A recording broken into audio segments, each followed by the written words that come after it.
Hi, welcome to the second Cross Search vlog. I'm Jody Papike. Today I wanted to talk to you about understanding and owning your CRD.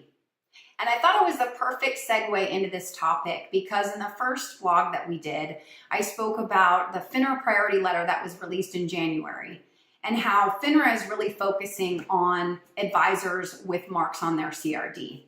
So I wanted to get into some real specifics in things that we see where advisors either settle things or compromise on things, not really understanding the full ramifications of how those decisions will follow them and be on their CRD for the rest of their career.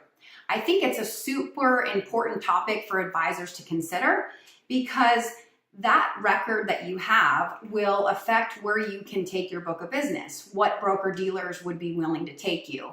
And in the environment that we're in today, it's harder than ever if you have marks on your record to get to a quality broker dealer. So owning your CRD, understanding it, and making decisions based on what will keep your record as clean as possible is very important.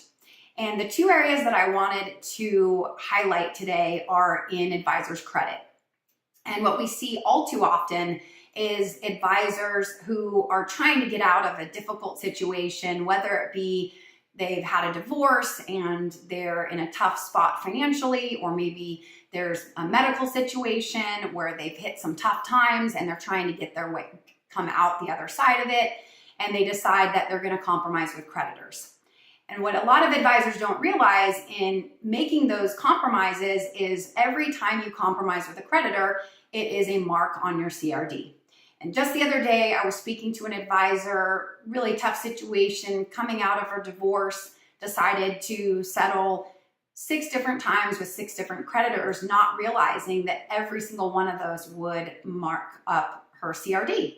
So if you can avoid it, it's absolutely the best thing that you could do to not compromise with any creditors and just pay those off. The second area that I wanted to cover is with settling customer complaints. And this is a really tough one because a lot of times if a complaint will come in, an advisor will feel like their hands are tied because that complaint moves past them and goes off to the compliance department. And a lot of the advisors that we speak to feel like they really have no control in the process.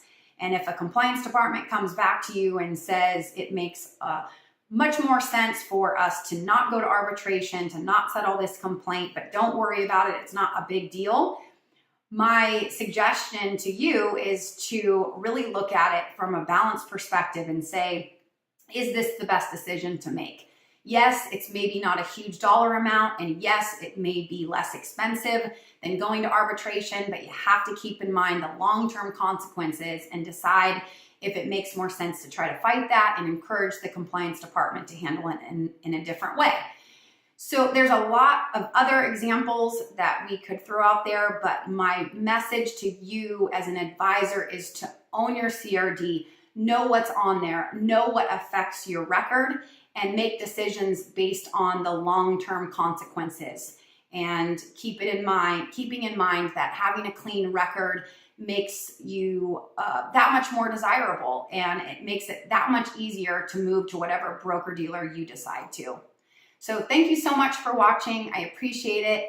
Please subscribe below and we will have some more videos for you soon. Take care.